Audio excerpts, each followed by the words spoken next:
Quanto tempo? Boa noite. Tô Ah, bem. coisa... Tudo bem, né? Oba, sala cheia. Mentira, tô passando mal por causa da vacina. Fala não. Já, menina, você tomou? Que dia que você Eu tomei tomou? ontem, mas eu tô passando mal hoje também. Ai, tomara que eu não passe. Você tem comorbidade, Radija? Eu vacinei porque eu sou professora de judô, mas eu sou do Ah, grupo de. gente. É o grupo prioritário, né? Você também tem grupo, tem risco? Eu tenho asma. Então, ô querida, eu tomei hoje, gente. Tô aqui apavorada, pensando, por enquanto eu tô bem. Eu só tô assim, com uma leve dor no braço, um pouquinho de dor no braço. E sabe aquela sensação assim, que você tá começando a ficar meio gripada? É muito engraçado. É Eu isso, fiquei com Radija? febre, dor no corpo, dor de cabeça Ai, e não, braço. gente, tomara que eu não tenha. Meu Deus do céu. Ô, gente, então, boa noite. Mas melhoras para você, querida, melhoras. Tempo de Obrigada. tomar vacina. Oi, Ei, amada, tá boa? tudo Graças bem? E você a tomou vacina, né? Tomei, minha filha. Agora, filha, eu tô Muito bom. Nova Jacaré no pedaço, graças a Deus. Veja a hora. Assim, não vi a hora. Gente, eu fiquei emocionada. E foi tão engraçado que na hora, eu tentando, né, fazer a filmagem, sem graça. Porque eu falei, gente, que mico deve ser, a moça deve estar assim, epa, mais uma para tirar foto, né? Aí eu pedi permissão, mas ela nem apareceu no vídeo, né? Aí eu fiz um videozinho rápido, só mesmo para confirmar, para eu acreditar que eu vacinei, gente. Ô, Eu Fê, mas acho que é motivo de ah, gratidão. A gente tem que tirar foto, sim. demais, demais. Graças a Deus, gente, porque o medo que a gente andava, né? Agora é Pois esperar é. a segunda dose. E você tomou, E, Fê? Você não, sim, né? eu tô esperando também. Eu tomei, porque eu sou, igual a menininha Ah, do meu filho fala, né? Eu sou babá e sou cuidadora da mãe dela. senhorita, então você é profissional de saúde. É, Meu mais ou irmão agora. menos, sabe? Mais ou menos. Fala sério. Meu irmão começou a trabalhar como cuidador agora, ele vai conseguir tomar, graças a Deus. Então vamos ver, né? Vamos que vamos, gente, que chegue a todos vocês, né? Todo mundo aí possa se vacinar. Então, novidades, né? Já contei na monitoria passada, que agora eu vou fazer assim, a responsa, estou com a responsa de tomar aqui um tempinho, né? No lugar da Leti por um tempo. Eu sei que é difícil vencer aquela simpatia, aquela maravilha, mas a gente emana demais, a gente se ajuda demais. Eu tenho certeza que a gente vai continuar nessa parceria bacana. E agora, né, nosso papo aqui amplia um pouquinho para a linguagem, vou ajudar vocês também na prova de linguagens, até que Jana, se Deus quiser, Janinha volte ao nosso convívio, né? Mas por enquanto eu vou substituir. Boa noite. Ei, minha Sinara, minha querida. Estou devendo seu material, viu? Não consegui ainda voltar lá no morro para pegar. Ei, Amanda, boa noite. Então, vamos continuar esse trabalho com as linguagens, né? Sempre no intuito de deixar vocês mais confortáveis com o estudo de linguagens. Eu sei que tem muito nome, muita coisa para gravar, né? Quem trabalha o dia inteiro, às vezes chega nesse horário, a cabeça já não está, né, dando conta. Ainda bem que a gente grava tudo, que a gente tem tudo certinho, né? Vocês vão conseguir resgatar sempre que necessário esse material. Nesse bug do milênio que eu dei aqui, eu perdi boa parte do meu trabalho que eu fiz essa semana, né? Então, eu tive que juntar uma parte do slide que eu tinha e fiz mais ou menos um Frankenstein, mas eu vou deixar o material melhor para vocês, mais completinho, tá? Dentro do Drive. Mas eu vou retomar a aula da Let's, né? Para ver se vocês têm alguma dúvida. Vou fazer um panorama bem assim geral sobre o que vocês estão estudando e depois eu entro em detalhamentos, né? A parte da narrativa mesmo. E por que vocês estão estudando isso? Dentro da prova de linguagens, a Letícia já deve ter explicado para vocês, existe a parte da literatura, né?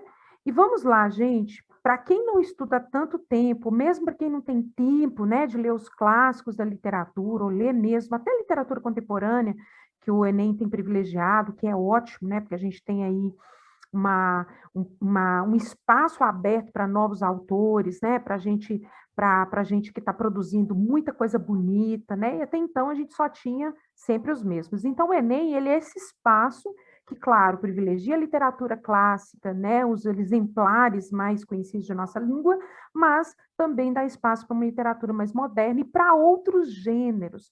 Mas para que vocês entendam isso, a gente tem que partir da base, né? Então a gente está fazendo esse retorno mesmo a base da literatura, o que é a literatura. Eu vou tentar, sempre que possível, trazer uma espécie de glossáriozinho mesmo para vocês, para a gente destrinchar a prova, né? Entender o que essa prova do Enem traz, quais são as questões que lidam com esse conteúdo, né? E a partir da semana que vem, a gente vai sempre fazer aulas mais práticas, né? Foi uma demanda que a Leti percebeu em vocês. Então, assim, a gente vai, como o nosso tempo é muito curto, eu vou sempre partir teoria, questão, teoria, questão, teoria, questão, tá? Para vocês verem na prática como que aquele conteúdo que vocês estão aprendendo funciona no Enem, tá bom? Porque é tudo que a gente quer, né? Não temos tempo para ver tudo, então a gente vai, e nem por isso vocês estão tendo conteúdo, né? Mais ou menos, o conteúdo é de qualidade, vocês vão ter acesso sempre ao nosso melhor, tá bom? Então eu quero vocês bem tranquilos nesse aspecto, beleza? Vamos fazer, quem está aqui, quem não participou da aula passada? Quem está aqui hoje que não esteve na aula passada da Letícia? E claro, me desculpem, eu não me apresentei direito, tem gente que me conhece aqui, tem minhas amigas aqui, minhas companheiras de monitoria, eu sou a Poli, né, monitora de língua portuguesa. Eu sei que boa parte de vocês não tem tempo, né, de vir à monitoria, então eu sou a Poliana, pode me chamar de Poli, Pola, o que vocês quiserem. Chuchu, lindeza, fofucha, maravilhosa, fofucha eu sou mesmo, tá? Irmã, mana, pode chamar do que quiserem, tá bom? Professora, profs, fica à vontade. Senhora, né? Né, Thalita? Senhora, me deixa assim com 100 anos, toda vez que escreve para mim, podem usar o nome que vocês desejarem, a gente é muito chegado. Eu sou formada em letras, né? Sou professora de língua portuguesa há 14 anos, trabalho com correção de Enem já há uns 11, né? Então já tenho uma experiência tranquila aí com o Enem. Hoje eu atuo como professora de língua portuguesa e redação no Colégio Santa Marcelina, né? Trabalho com meninos de 12 anos, mas antes deles, eu trabalhei muitos anos em cursinho preparatório para vestibulares, né? E também para concurso público. Então, quem quiser ir língua portuguesa pura, gramática tradicional, né? Normativa, para concurso público, eu sou a pessoa. Adoro, é minha paixão, eu sou apaixonada com isso, tá bom? Então, para quem não me conhece, breve apresentação, espero que tenhamos aí uma temporada bacana. Sou super disponível, tá? Quem já tem meu telefone aí sabe, né? Que eu posso, às vezes, esquecer de responder, mas podem me cobrar. Como todos do curso, né? A gente tem estado bem disponíveis aí para ajudar vocês, tá bom? Tenho uma paixão por esse projeto, acho esse projeto extremamente necessário, sabe? Estou muito encantada com vocês, com toda a história, com toda a presença de vocês. Então, acredito que aqui vai ser mais um espaço para a gente se dar bem, tá bom, pessoal? Podem perguntar, podem conversar, podem fazer todas as perguntas possíveis, porque esse processo só funciona se vocês se participarem, tá bom? Mas quem é tímido pode ficar tímido, não tem problema não. Pode me perguntar no secreto, pode fazer suas perguntas depois no WhatsApp, tá bom? Mas a gente é muito tranquilo para responder. Vamos lá, então, voltar um pouquinho lá no passado. Quem não estava, então, na aula da Letícia da semana passada? Quem que ficou, quem perdeu essa aula? Só para eu saber com que público eu tenho hoje. Eu não estava, Poli. Geralmente eu não participo das aulas de sexta. Então você perdeu a aulinha de sexta. Nossa, amiga. Mas eu Então, vejo gravada, né? Eu vejo beleza. gravada, mas só a última que eu não vi. Tá, As beleza. demais eu já vi. Então para você vai ser útil a gente dar uma retomada, né? Eu vou Sim. fazer bem rápido mesmo essa retomada, e eu queria muito que vocês anotassem as palavras que vocês não conhecem, tá? Se alguma palavra surgir no meio do caminho, faça o favor de anotar e perguntar, ok? Nós vamos falar de alguns termos bem específicos, né? Bem especiais dessa área, e aí a gente vai fazer um apanhado desses elementos para vocês, tá bom, Letícia? Fica tranquila e, se precisar, vocês podem me falar. Quem mais, gente, além da Letícia? Só para eu ter mais ou menos um panorama aqui de quem esteve ou não, para ver o quanto que eu preciso gastar de tempo, né? Porque às vezes eu vou repetir muita coisa, mas a repetição é necessária muitas vezes, né? Acho que a gente não está perdendo nada. Vamos lá retomar. Eu vou só passar por esses elementos aqui que a Let's explicou, estou usando inclusive o próprio material dela, né? Ela deu para vocês aí um início, né? Essa conversa sobre a literatura, o que é a literatura, né?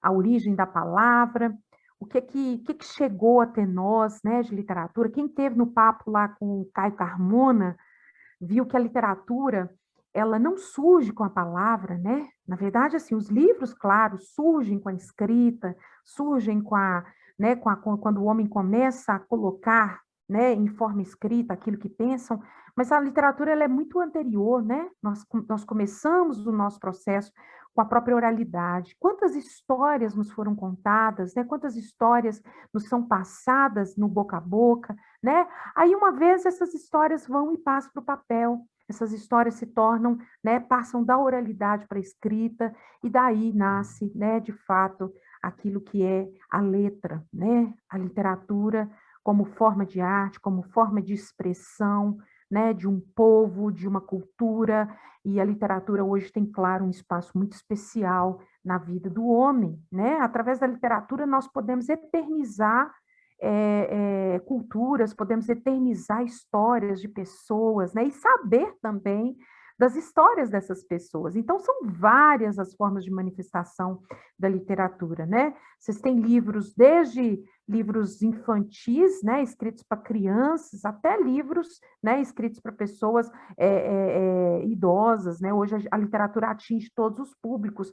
Ainda que, sinceramente, eu amo literatura infantil, adoro ler, né? Até porque eu também trabalho com adolescentes que estão na época do Harry Potter, né? Adoram Harry Potter, e essa turminha adora ler livros como esses, né? A Culpa é das Estrelas, esses românticos. Nós temos entre esses livros aqui, para mim, né, um livro muito caro, que é a Bíblia Sagrada. Eu, como cristã, eu tenho a Bíblia, para mim, como referência de vida, né? A Bíblia é um tipo de literatura, uma literatura religiosa. É claro que a Bíblia conversa com as pessoas que têm a religião cristã, né, que são de religião cristã, e, portanto, Eu que a amo. Bíblia... Então, você também, né, amor? É meu livro de cabeceira, né? Eu acho que é meu livro da vida, nem é de cabeceira, é da vida. Mas é, como eu disse, né, uma expressão de uma religião, assim como é o Alcorão para os muçulmanos, né, a Torá para os judeus. Então, existe literatura religiosa também.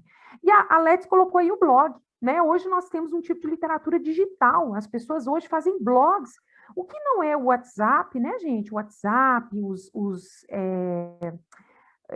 o Instagram, hoje se tornaram grandes blogs, né? Grandes espaços para divulgação da literatura também. Existem, inclusive, escritores que trabalham hoje dentro do Instagram, né? Já usam o Instagram como uma forma de escrever, de expressar, né? Nós temos poetas no Instagram, temos Suzana no Instagram, essa lindeza que escreve lindamente, outras tantas. Quem foi que leu poema no CAI? Foi a Amanda? Foi a Amanda? Foi a Amanda ou foi Fernanda? Meu Deus, quem que foi que leu? Foi a Amanda que mostrou o poema. Teve tanta riqueza que hoje a gente pode encontrar dentro da própria internet. Claro que a gente tem que fazer, né? Uma peneira, porque nem tudo é bom. Mas a literatura, então, é isso. É a expressão de um pensamento, é a expressão de uma cultura, de um conhecimento, porque a gente tem também a literatura técnica, né? A gramática que eu uso, né? Olha só, os livros didáticos, eles são literaturas técnicas, servem para informar, né? Servem para trazer alguma informação. Mas a literatura sobre a qual nós vamos nos debruçar é a literatura do campo literário, né? E aí o literário remete ao livro, né? A expressão pessoal, subjetiva, ou seja, a partir de uma visão da pessoa sobre o mundo, e daí nós temos esse tipo de literatura em foco. Então, dentro da literatura, a gente tem que saber, né, separar quando um texto é narrativo, quando um texto é descritivo, quando um texto é argumentativo, quando ele é explicativo ou expositivo, quando é injuntivo ou instrucional. Esses tipos textuais aqui são as intenções comunicativas daquele que escreve, né? Se eu quero contar uma história, eu vou lá e escrevo um conto de fadas, eu escrevo uma novela, eu escrevo um romance, eu quero narrar, eu quero contar uma história, eu conto, né? Narro uma história. E dentro dessa narrativa, eu posso ter a descrição. Quando eu descrevo uma paisagem, quando eu descrevo um personagem, quando eu descrevo um espaço, né? Uma cidade, isso é o que nós chamamos de descrição, né? É o tipo descritivo. É importante que vocês saibam que, então, o tipo, a tipologia, então, quando a gente falar de tipologia, a gente está falando de intenção, de tipos de texto, ou seja, esse texto serve para quê? Para narrar, esse para descrever. E também podemos ter os argumentativos, que é claro, o melhor exemplo deles é a redação do Enem que vocês fazem, né? A argumentação é quando nós dependemos de um ponto de vista. Podemos fazer argumentação por meio de postagens, podemos fazer argumentação por meio de charges, né? As charges também são exemplos de textos argumentativos, de crônicas. Os debates são expressões de textos argumentativos, né? Então, argumentar é você dizer algo e provar. Então, você diz e prova, mostra o seu pensamento, tá? Pessoal, vocês podem me interromper a qualquer momento, tá? Deixa eu dar uma olhadinha no chat aqui. Foi a Amanda mesmo. Ah, obrigada, Fê. Certinho. Nossa poetisa. Podem me interromper a qualquer momento, tá, gente? E, claro, fazer perguntas. Além disso, nós temos o explicativo e expositivo. Acabei de dar um exemplo para vocês, o livro didático. O livro didático, né, o texto didático, isso aqui que eu estou mostrando para vocês, é um texto explicativo, expositivo. Explicar, expor a aula é um texto expositivo, eu estou dando para vocês informações, né, expondo um conhecimento. Quando eu faço isso, né, eu estou expondo uma informação, e essa informação ela tem que ser objetiva, ela tem de ser, como é que eu vou dizer, o mais próximo do real. O texto da notícia é um texto expositivo, a reportagem, que mais que a gente pode chamar de texto expositivo? Quando você, por exemplo, tem uma descrição, eu falei descrição, está com a cabeça na cabeça. Quando você faz um estudo, quando você pega um estudo, né, por exemplo, você quer saber sobre alguma doença, você vai lá e pega um estudo sobre essa doença, sobre um medicamento, né? Então, a gente tem várias formas, a exposição científica, né, a exposição de todas as ordens. E o injuntivo instrucional? Esse é ótimo. O injuntivo é aquele que te faz fazer alguma coisa. A propaganda trabalha com a injunção, compre batom, né? Compre tal coisa, compre Shopee, dê um clique aqui. A injunção é convencer a pessoa a comprar, a fazer algo, a aceitar uma ideia. Tem um pouco de argumentação na injunção, porque eu tento convencer a pessoa a comprar, a fazer alguma coisa. Então, os textos injuntivos são aqueles que implicam, que envolvem uma ordem, né? uma orientação. Colocamos juntos a injunção e instrução, porque também entram nessa injunção os textos instrucionais, a bula do remédio, a receita do bolo, ela é um texto instrucional, um texto injuntivo. Pegue tantas medidas de ovo e misture, né? Ele está te dando uma ordem. Compre agora, tá vendo? Então, essa injunção é como se fosse algo que te levasse, te induzisse. Aí você pode pegar injunção, indução, né? A injunção é uma indução a fazer algo. Esses são, né, as tipologias que nós conhecemos. Até aqui, dúvida? Alguma pergunta?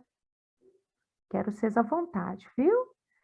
E daí que esses tipos textuais, eles se materializam em gêneros.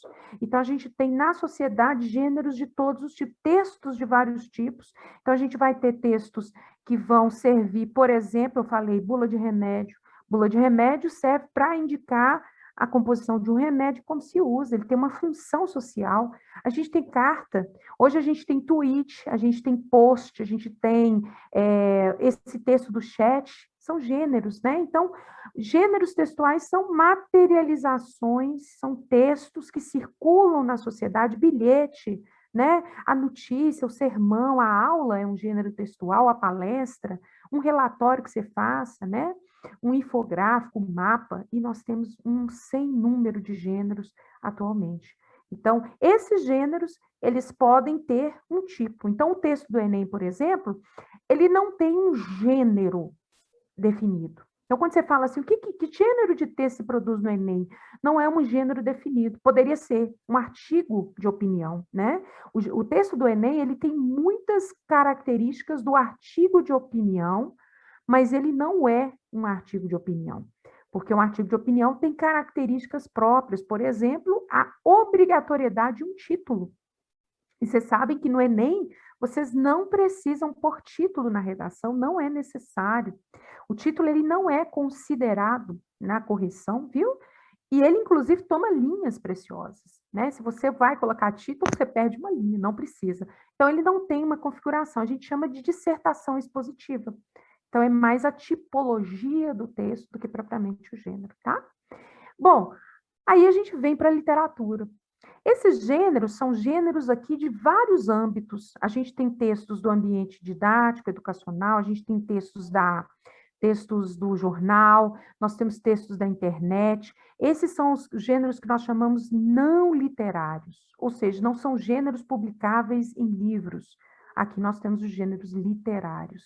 E quais são eles? O Enem vai abordá-los através de exemplares, tá? Então, eles vão trazer textos que vão compor esses textos. Aí a gente tem o épico narrativo, que a Leti já falou para você sobre isso, né? Se a gente pensar a trajetória do povo de Deus no deserto, daria um épico, né? Cheio de aventuras, cheio de situações difíceis, né? Enfrentaram muitas situações, claro que Deus sustentou ali. Se a gente pega, por exemplo, vamos pegar um caso aí mais... Existem, claro, os épicos do cinema, né? Quem assistiu aí a Odisseia, quem teve a oportunidade de assistir mais recentemente Senhor dos Anéis, é um épico moderno, né? Esses filmes que têm uma longa aventura ali narrada, O Senhor dos Anéis são 3 filmes que contam a história, né? De um personagem que tem uma missão, que é levar um anel para o seu criador. E ele vai fazer uma viagem difícil, cheia de aventuras, de perigos, quase morre. Isso é uma odisseia, isso é um épico, né? Um dos mais famosos épicos né, da literatura, vamos lá, do século XVI, especialmente, e que inaugura, de algum modo, a literatura portuguesa, os Lusíadas, né? Os Lusíadas hoje, talvez, um maior exemplar desse texto, né? Os Lusíadas conta a história do povo português no mar, né? Os perigos, as aventuras dos primeiros navegantes portugueses, né? Que se lançaram ao mar para poder ganhar território, para poder expandir território de Portugal, né? Para ir até para lá para as Índias. Então, vem toda a história, né? Do descobrimento. Então, ele é um texto épico, embora seja um texto que não é narrativo somente, ele é mais em versos, né? Então, ele tem uma mistura aí, a gente vai ver essa diferença. Então, épico narrativo, né? Narrações grandiosas, sentadas na figura de um herói. Então, a gente tem um herói aí. No dramático, são aqueles que servem para encenação. O roteiro de um filme pertence ao gênero dramático. O roteiro de uma peça de teatro, né? Que faz ali a orientação de como os personagens vão atuar, pertence ao gênero dramático. O Enem adora texto dramático, né? Nós vamos ver a configuração dele. E o lírico, né? Maravilhoso, é a palavra cantada e a poesia, né? Vocês sabem por que é chamado gênero lírico? Aí eu vou dar uma paradinha aqui só para olhar para vocês direito. Vocês sabem por que chama gênero lírico? A Leti contou para vocês a origem da palavra lirismo, lírica. Falou? Sim ou não? Alguém? Alguém lembra? Alguém sabe? Posso contar? Vocês estão aí, gente? Respira. Deixa eu contar para vocês, então. Olha lá. O lirismo, essa palavra lírico, vem de lira. A lira é um instrumento musical. Antigamente, quando não existia escrita, as pessoas não escreviam, não existia o livro, né? Não havia imprensa, não havia prensa. Então, as pessoas faziam o quê? Para gravar as poesias e os cantos, eles cantavam. Então, era mais fácil decorar, e aí os primeiros registros de literatura, né? Nós temos no primeiro movimento de literatura chamado trovadorismo, né? Eles cantavam. Então, esses cantos, essas poesias eram acompanhadas da lira. É por isso que veio o nome lirismo, a lírica, né? Por conta do instrumento musical que acompanhava a encenação, a declamação desses poemas, que eram praticamente músicas, né? Então, lirismo, aí eu já escrevo aqui, ó, lirismo vem de lira, tá? Instrumento musical usado para acompanhar, né, os primeiros trovadores, né? Os primeiros poetas que cantavam as obras para que ficassem na memória das pessoas, porque é muito mais fácil você gravar, às vezes, música do que ler texto, né? Eu, particularmente, sou super musical. Então, assim, quando eu quero estudar, e aí uma dica para todo mundo, tá? Se você quer pegar um conhecimento, talvez você seja essa pessoa que grava mais do que você escuta, é bom de música, grava o que música. Se você precisa gravar uma matéria, conceitos, grave, né? O som de sua voz pode te ajudar a gravar, e aí você fica escutando, né? Fica escutando aquela matéria. Foi assim que eu estudei para o mestrado. E aí tinha matérias minhas que eram muito de termos, assim, que eu tinha que decorar, então eu gravava, e aí eu ficava escutando, cada folguinha minha, estava eu lá escutando, e aquilo foi maravilhoso para mim, sabe? Olha aí, continuando, falei disso para vocês, né? A Odisseia, que é um exemplo muito especial. Aí vem Os Lusíadas de Camões, né? São exemplos muito especiais. Aqui na Odisseia, você tem uma história assim de muita fantasia, você tem sereias, né? Você tem aí um herói, o Homero, que vive, né, um dilema moral. E aí as tragédias gregas, as epopeias gregas, melhor dizendo, as epopeias, elas têm esse feito, né? Tem sempre esse herói, né, que faz façanhas grandiosas, que vence elementos da terra, do mar, para poder sobreviver. No caso dos Lusíadas, nós temos a história das navegações. Então, tem um misto de realidade com um misto de fantasia, né? Porque tem ali, ó, seres mitológicos que se metem também com esses homens, né? Tem dentro do mar criaturas míticas, tem gigantes, tem o velho do Restelo, né? Que era uma criatura fantasmagórica que atormentava os marinheiros, né? Então, essas histórias são sempre assim, grandiosas, cheias, né, de detalhes. E aí chegamos ao romance. O romance, quantos aí certamente já leram vários romances? E atenção, romance não necessariamente tem a ver com romance romântico, amor, né, beijinho, casal, história de amor, não. Romance, na verdade, é o nome, é o gênero, né? Então, é uma narrativa extensa, assim como é a novela. Essa novela televisiva que a gente assiste, ela, na verdade, é uma filmagem de uma novela texto, né? Então, os autores escrevem o texto, vários conflitos, vários personagens, vários núcleos, e isso é filmado e se torna a novela. O romance também pode ser filmado, né? E aí, daí vocês reparem que a maioria das adaptações de romances, elas acabam sofrendo modificações, né? Quando elas são filmadas. O exemplo que a Natália trouxe é muito legal aqui, olha. Esse aqui, Memórias Póstumas de Brás Cubas. Quem gosta de Machado de Assis aí? Teve alguém Eu que... amo. Ah, cadê Ele é Bela? maravilhoso, ele é um gênio. Bela, maravilhosa. Bela, conta para nós aí um pouquinho do Machado de Assis, o que você já leu dele, o que você se lembra do Machado de Assis? Conta para a gente aí. Então, eu li o Dom Casmurro, e aí agora eu tô lendo Brás Cubas. Oh, legal. Mas ele é impressionante. Ele é Não maravilhoso. Ele faz você sentir vários sentimentos, e nenhum dos personagens dele é puritano. É todo mundo ser humano. Tipo assim, quando você acha que uma pessoa... Não, mas essa pessoa era ok. Não, mas ela traiu ou não traiu? Aí ela já perdeu, ela já virou ser humano, já não é mais uma pessoa. Ele sempre faz isso, ele te faz sentir raiva. E, nossa, é muito bom. Você sabe, maravilhoso, Bela, sabe a grande sacada do Machado de Assis? Isso é para todos, tá, gente? Não só para a Bela que é fã do Machado de Assis. Machado de Assis vai aparecer muitas vezes no Enem. Para começar, Machado de Assis é um escritor brasileiro que se situa... A gente tem uma dúvida sobre a questão de colocá-lo dentro de um rótulo, né? Nós vamos falar um pouco das correntes literárias, mas o Machado de Assis ele é um dos representantes do realismo. Antes do Machado, os romances eram todos assim, histórias com finais felizes, tudo acabava bem, os personagens eram quase inatingíveis, né? Aquele povo... Por isso que a Bela está trazendo essa coisa da humanidade.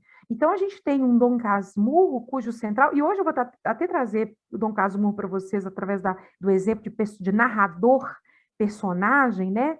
Nós temos, então, em Dom Casmurro, uma situação que é um triângulo amoroso. Nesse triângulo amoroso, o Bentinho, que é o personagem principal, que é o que dá o título, né, Dom Casmurro. Você lembra por que ele chama Dom Casmurro, Bela? Vamos ver se você tá boa de memória. É porque ele era turrão, né? Tipo, fechadão na dele, assim, no início. E Exato. é tão legal que ele faz as histórias parecer. Eu tive que voltar no início para saber Aham, se ele estava isso. falando dele mesmo ou de um personagem. Nossa, Exato. maravilhoso.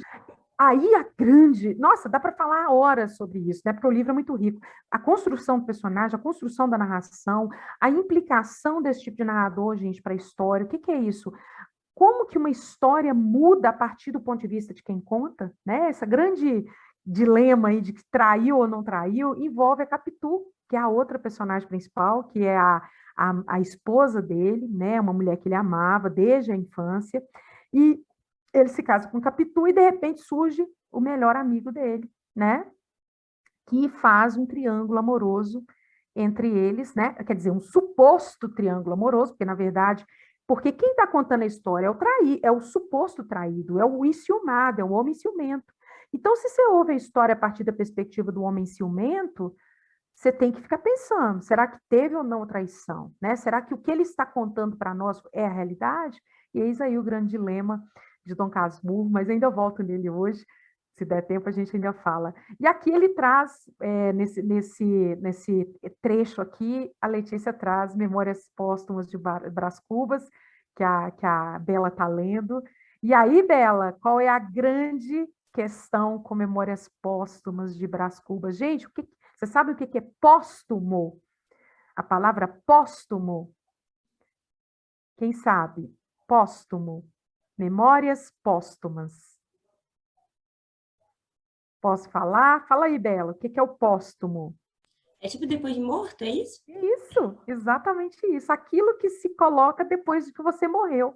Teve muito autor, por exemplo, que teve fama póstuma, né? Então, a palavra póstuma significa pós-morte, né? Então, por isso que são as memórias póstumas. Com Memórias Póstumas de Brás Cubas, Machado instaura, gente, um novo estilo de literatura, porque ele traz agora para a gente uma narrativa que começa do final. A gente tem um homem morto no túmulo, falando conosco, conversando com o leitor. Isso é assim. É o defunto autor que ele fala. Defunto autor. Exatamente. Exato. E a dedicatória ao verme, né? Ele começa o livro fazendo a dedicatória ao verme, que vai comer as carnes dele. E é um grande jogo de ironias. O próprio enterro é um jogo de ironias, né? Ele vai ver ali os amigos, os melhores amigos, e vai fazer toda uma crítica àquela sociedade. Então, esses arquétipos, esses personagens icônicos do Machado, eles representam aquela sociedade, então, que ninguém tinha coragem de colocar nos livros, né? Porque não vendia, as pessoas não queriam saber de mazelas, mas de repente descobriram um filão, né? Que realmente as pessoas se interessam pelo lado podre das pessoas, e até hoje, né, gente? Como que a gente consome a podridão, os desmandos das pessoas? Aqui nós temos outra obra primorosa da nossa literatura, tá? Vidas Secas. Vidas Secas é um livro que precisa ser lido por vocês. Esse livro, ele especialmente por conta de um personagem que está aqui, às vezes eu me emociono ainda quando eu lembro de Baleia, eu sou muito apaixonada por animais, e esse texto é uma novela, tá? Exatamente porque ele está dentro dessa transição de conto e romance, porque ele é mais curto, mas ele igualmente tem tramas, né, que são muito ali envolventes. Olha lá, os conflitos e as ações se desenvolvem de maneira sucessiva e sequencial, diferente do romance, né, que tem uma duração do conflito. Aqui são vários conflitos que se delineiam na história. E aí nós temos uma família de retirantes nordestinos, né, pessoas extremamente paupérrimas, né, vivendo em situação limite, eles estão assim naquela transição de um lugar para outro, procurando um lugar para viver, a seca acabando, né, ali com eles, e eles têm essa cachorra que chamava Baleia. Ironicamente se chamava Baleia, e Baleia era o personagem mais humano da história. O próprio Fabiano, que é o personagem, que é o protagonista, né, o Fabiano, ele não sabia falar, né? Ele, sim, a Vitória, eles conversavam entre si grunhindo. Então, ele tinha meio que, se você pegasse a história deles, quando vocês lerem a história deles, vocês vão ver histórias de pessoas que não sabem conversar, pessoas que não conseguem se expressar. É muito incrível. Então, assim, aqui é a história aqui está contando a história da morte dela, né? Ah, eu não gosto de ler, não. Não gosto nem de ver. Que me lembra. Ai, tadinho, gente. Ele atira nela. E aí, assim, eu choro horrores nessa parte, então não gosto nem de lembrar. Bom, saímos lá do épico, passamos pelo romance, agora chegamos no conto. Conto talvez seja um dos meus gêneros literários preferidos, e nós temos aí um sem número de bons contistas, né, na nossa literatura, e aí, claro que se traz aí Clarice Lispector, né? Quem aí conhece Clarice Lispector? Quem já assistiu, pelo menos, A Hora da Estrela, leu o livro? Quem aí conhece? Conhece, Rian? Clarice? Alguém? Clarice Lispector também merece ser conhecida, um dos livros mais famosos, Felicidade Clandestina, tem aí uma coletânea de contos. Contos são textos curtos, né? Eles têm os mesmos elementos da novela, do romance, mas isso se faz em poucas páginas, né? Então, os contos, eles trazem uma história mais enxuta. Também muito presentes no texto, né? Muito presentes no Enem. Esse texto, ele vai trazer narrativas, né? Mais curtas. Aqui nós não temos uma épica, tá? A épica, como eu disse, histórias grandiosas. Aqui são histórias cotidianas, histórias que acontecem no dia a dia, e a diferença do romance e novela para o conto é que, enquanto na novela você tem vários conflitos, o que é o conflito, gente? É aquela situação, problema, que faz com que a história aconteça. Então, por exemplo, fulano descobre que o pai não é o pai dele, e que o pai dele é alguém muito diferente do que ele imaginava. Isso é um conflito, né? Então, às vezes, o conto, ele vai se centrar, aliás, geralmente, o conto, ele vai se centrar nesse único conflito. Então, ele vai pegar um conflito central, vai trabalhar dentro desse conflito e a resolução desse conflito. A novela não tem vários. Aí ele descobre que o pai, mas depois ele descobre também que a mãe não é a mãe dele, aí daqui a pouco já descobre que a irmã era a mulher pela qual ele estava apaixonado, e vários conflitos vão surgindo. Então, a novela, né, o romance, eles têm essas diversidades de conflitos, ao passo que o conto tem um só, né, um único núcleo de conflito. Então, nós temos essa diferença central aí. Cadê? Ah, sim, Amanda, verdade. Bentinho era muito paranoico, muito. Ele ficou paranoico, né, por conta da questão. E aí chega a crônica, adoro a crônica, adoro, adoro, adoro. Sou louca com crônica. Aí a narrativa é breve, igualmente, como o conto. A diferença, tá, do conto e para a crônica, principalmente, é que o conto, geralmente, na verdade, o conto ele não tem compromisso com a realidade, né? O conto ele não tem qualquer compromisso com a realidade. Ele pode se basear em fatos completamente diversos. É tanto que você tem conto de fadas, conto fantástico, né? Que são contos que realmente trabalham com o fantástico. A crônica, ela parte de fatos do cotidiano. O próprio nome crônica vem de cronos, tempo, cronologia, né? Então, o cronos aí de crônica remete exatamente à cronologia. Então, a gente tem a própria palavra remetendo ao que a crônica faz, ela marca um fato no cotidiano. Então, a gente pode ter a crônica esportiva, né? O que o cronista esportivo faz? Ele pega um jogo ou um campeonato, e daí ele faz um comentário sobre esse campeonato, sobre essas situações, de forma bem-humorada, irônica, né? Fazendo crítica. A crônica tem muito esse lado da ironia, muito esse lado do humor. Aqui ela, ai, que lindo, maravilhoso. Olha só, ela trouxe para a gente aqui, deixa eu ver, vocês chegaram a ver essa crônica? Acho que não sei se vocês viram, né? Tem olha, para mim, além de Rubem Alves, além de Luiz Fernando Veríssimo, que é maravilhoso, nós temos vários, né, que são aí, ó, Valci Carrasco, a gente tem, a própria Clarice também já produziu alguma coisa de crônica e a gente precisava conhecer, mas existem cronistas aí que vão além, né? Então, a gente pode ler as crônicas depois, especialmente do Luiz Fernando Veríssimo, que eu adoro, a gente vai ler um bocado, tá? Vamos lá para o próximo. E aí, a fábula, que é outro gênero narrativo, E quem sabe qual é aquilo que diferencia? Quem se lembra aí do que a Laertes falou sobre o que diferencia a fábula? Por que a gente lia fábula na infância, hein, gente? Quem se lembra das fábulas da infância aí? As fábulas de Esopo, né? Especialmente. Qual que era a tônica dessas fábulas de Esopo, gente? É tipo fantasia, assim? É uma fantasia, exatamente. E como é que a fábula fecha? O que a fábula traz para a gente no final? A moral. Isso. É um texto que tem sempre uma moral. Olha o caso aqui, ó. Trate os outros da mesma forma que você deseja tratar.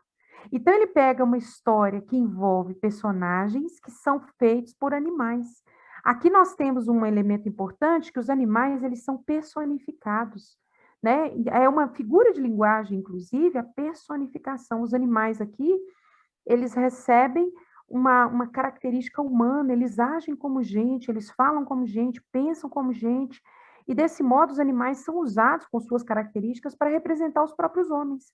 E ao final, a gente tem, né, uma moral que vai nos ensinar alguma coisa. As fábulas foram muito usadas, né, para alfabetização, né, especialmente para ajudar as crianças a entender metáforas, né, e elas são grandes metáforas da própria vida. É muito interessante isso.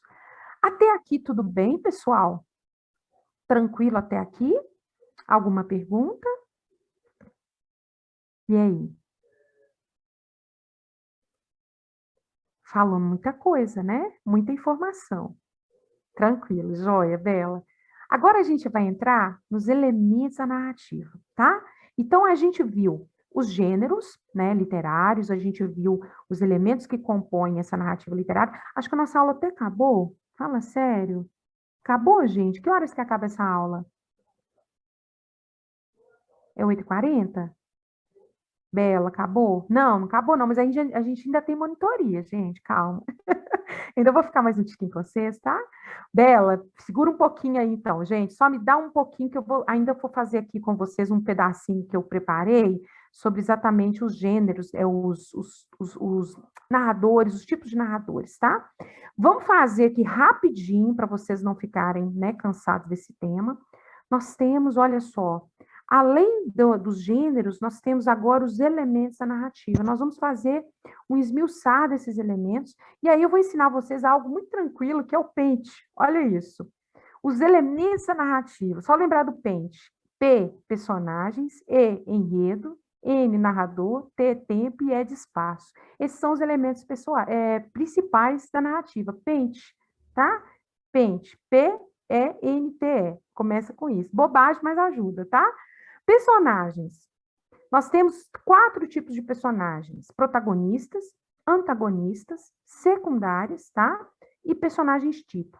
São 4 tipos. Eu trouxe essa imagem aqui do Otelo, que é uma obra famosíssima. O Otelo, ele era um rei mouro, né? Era um general mouro, que aí é muito parecido, viu, Bela, com a história da Capitu e do Bentinho. Só que o Otelo, o que acontece? Ele é levado a pensar que a esposa o traíra. Aí essa cena aí, o Iago está colocando o lenço da mulher, né? Para que ele ache, quer dizer, ele tem o lenço dela, né? Então ele pega o lenço dela e aí coloca numa situação lá que o Iago acredita que eles têm um caso e ele acaba matando a esposa. Então, uma história super trágica. O Otelo e a Desdémona, chama-se Desdémona, são aí os protagonistas dessa história, né? E a gente tem o antagonista, que é o Iago, né? É esse que leva o amigo a achar que estava tendo um caso, né? Que a mulher dele estava tendo um caso com outro, e daí nós temos o nosso antagonista. Vamos ver quem é quem.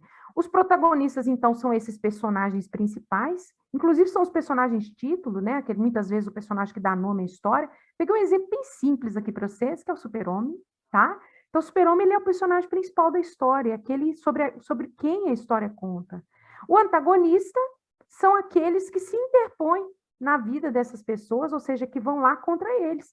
O antagonista mais famoso do Super-Homem é o Lex Luthor, né? E aí surgiram tantos outros, né? Com as novas versões aí. Então, nós temos o Super-Homem e temos o Lex Luthor, que é o antagonista, é aquele que se opõe. O antagonista não necessariamente pode ser gente. No caso lá da família do Fabiano, em Vidas Secas, o antagonista é a seca. né? O opositor é a miséria, a fome. Então, a gente tem ali personagens que são violentados pela fome, né? Além deles, temos os secundários. São aqueles que participam da história, mas eles não têm uma importância central. Sem eles, a história continuaria. Por exemplo, o chefe do Super-Homem no Planeta Diário, né? Aquele chefe lá, ranzinza, o fotógrafo, as pessoas que estão ali participando, têm nome. Então, os secundários, eles têm nome, mas eles não são centrais na narrativa, eles não têm um ponto de centro. E os personagens tipo, esses são importantes porque eles são representantes, né? E a gente vai ver muito na literatura clássica, vocês vão ver daqui a pouco o alto, né? Que são tipos de narrativas, a ode, que são elementos que têm personagens tipo. Por exemplo, o louro, o louco, a loura, né? Peraí que eu coloquei o negócio na frente, o taxista, o jornaleiro, o vendedor de bala, que representam uma categoria, o policial, né? O artista, que representa o bobo da corte, a noiva, né? O padre, que representam uma classe, uma categoria, tá? Mas não tem um nome, eles não são nomeados dentro da trama. Não chegam a ser, eu acho que é mais do que figurantes, tá? Não são os figurantes, não. Eles são alguém dentro da trama, mas eles representam uma categoria, ok? Além dos personagens, nós temos o enredo, né? O enredo, que é o desenvolver da história, é a sucessão dos fatos, então o enredo é a própria história. Não tem muito segredo nesse sentido, não. E o narrador, que é a voz que fala, que nos conta a história. Nós temos, olha só, 4 tipos principais: o personagem, o testemunha, o observador e o onisciente. Mas nós vamos ver cada um deles na próxima aula, tá bom? Porque eu não posso mais alongar isso aqui, tem que ajudar vocês com a redação. Até aqui tá tudo bem, gente? Nossa, José, quantas figuras de linguagem a Bíblia tem para a gente? Você pode ficar esperto aí para você me dar bastantes exemplos, tá? E a Bíblia é um prato cheio, e não só para figuras de linguagem, José, a Bíblia traz para a gente muitos exemplos de narrativas, né? A gente vai ver na Bíblia, por exemplo, exemplos de personagens, tá? Depois a gente começar a esmiuçar. Você pode identificar para mim os antagonistas na Bíblia, tá? Você pode identificar o foco narrativo. Vou precisar de você na próxima aula para a gente fazer. Eu vou trazer alguns exemplos da Bíblia também, tá bom? De fato, é um livro muito rico, né? Em todos os aspectos. Queridos, acho que deu por hoje de linguagens, né?